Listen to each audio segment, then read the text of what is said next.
Alright everybody, I'm back. This is Bob of Bob's Pressure Washing.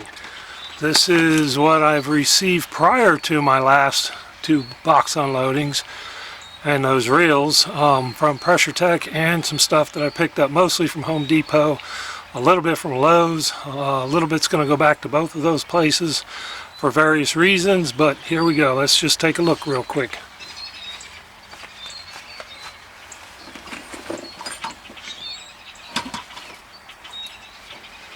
Got the Hudson float valve with the installation bulkhead, the Danzit that I mentioned earlier for the oil changes for the GX390. I received that separately in the mail today from eBay.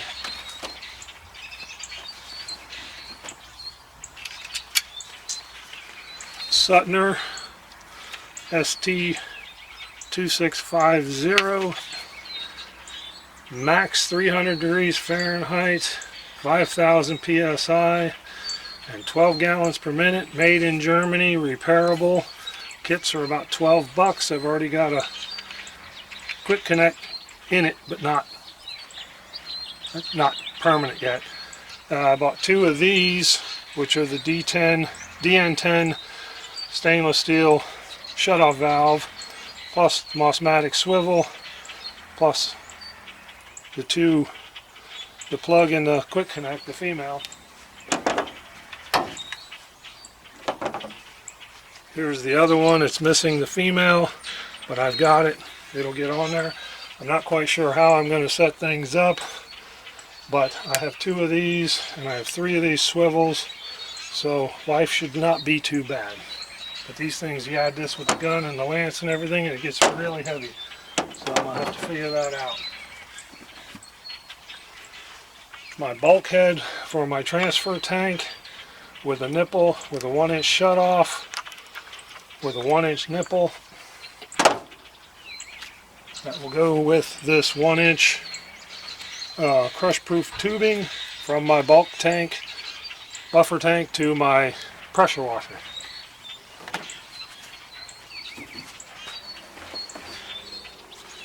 Got my regular J-rod with the soap, no soap.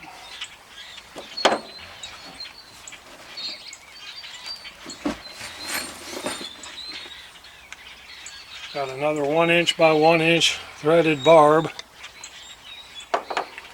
This again will go with how I'm going to do my hoses. Brass. No big deal, but I'm going to make a video about that.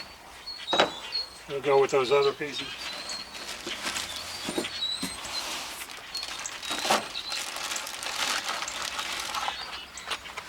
Got a box of hose clamps, but I've got other hose clamps also for different things.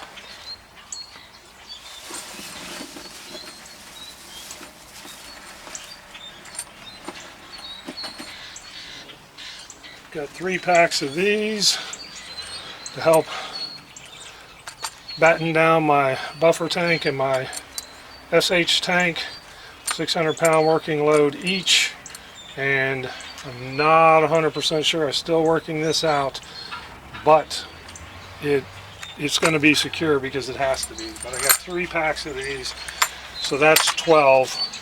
So that leaves me, if nothing else, 2 across the top of the tank, and then 1 securing it at the belly.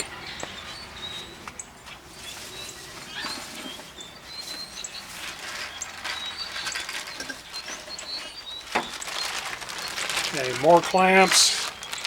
These will be for the 1-inch hose. These will probably be for the 3/4-inch hose that will feed the buffer tank. 1/2-inch barbs, which are probably going to get returned because this isn't exactly what I needed.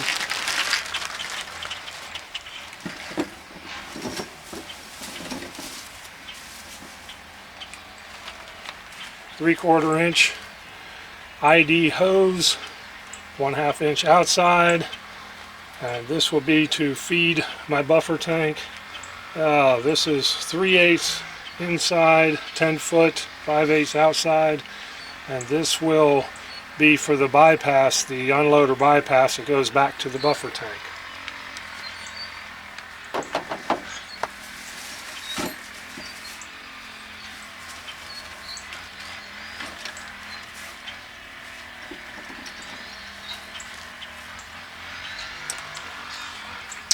Okay, this will be to screw into my machine for the intake from the buffer tank, and then there'll be a nipple here. This will be, should be to connect either to the garden hose, which I doubt. It should be to connect to the reel, but that's be 3/4 inch from the reel to the buffer tank to the Hudson float valve.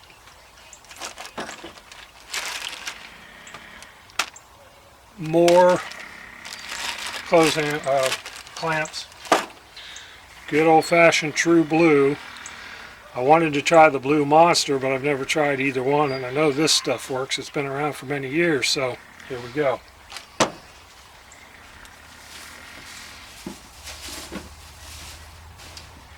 And other than that, I've got a lance, an uninsulated lance. It's 3 foot. The one from BE is insulated. If you recall, the gun that I had is from BE. This is a Sutner, so if something goes wrong, I've got some backups. But other than that, I've got the 50 feet that came with the BE, and I've got 200 feet of the Sutner 4000 PSI max temp 250. So I'm not done buying yet. I've still got to pick up a surface cleaner and probably a soft wash kit. But I'm definitely got enough to keep me busy. I need to get the wood to start building my skid, and I'm going to bring my barrels out and give you an idea of what I'm working with there. So I appreciate y'all watching. Like, subscribe, hit the bell, all that good stuff. I'm brand new to this YouTube stuff, so you'll have to bear with me. I even put a shirt on because my stomach looks so bad. Appreciate you. Well, it looks like I actually forgot some stuff, so you got to give an old man a break. Lucky I remember my name in there already. I did get a pressure gauge, so I can set the unloader and just check things when I need to. Got some more stainless steel plugs. These are the brass plugs so that I can pull the unloader bypass that's on there and plug the one, and I got a couple extras in case I ever need anything like that in the future. But on the other end where it comes out, I've got a brass hose, a brass barb attached to the hose to run back to the buffer tank. And then I got these 1 inch by 1 inch barbs to go with running the water from the buffer tank to the machine. And I need to see about maybe putting a banjo filter in between there. I'm not sure. I've got that one filter I showed you, and I've got these screens, and I don't know how much of a pain in the neck they would be over a long time, you know, cutting down the flow, building up. So I'm going to have to figure it out over time. But other than that, I think I'm done. You see about getting those barrels out here.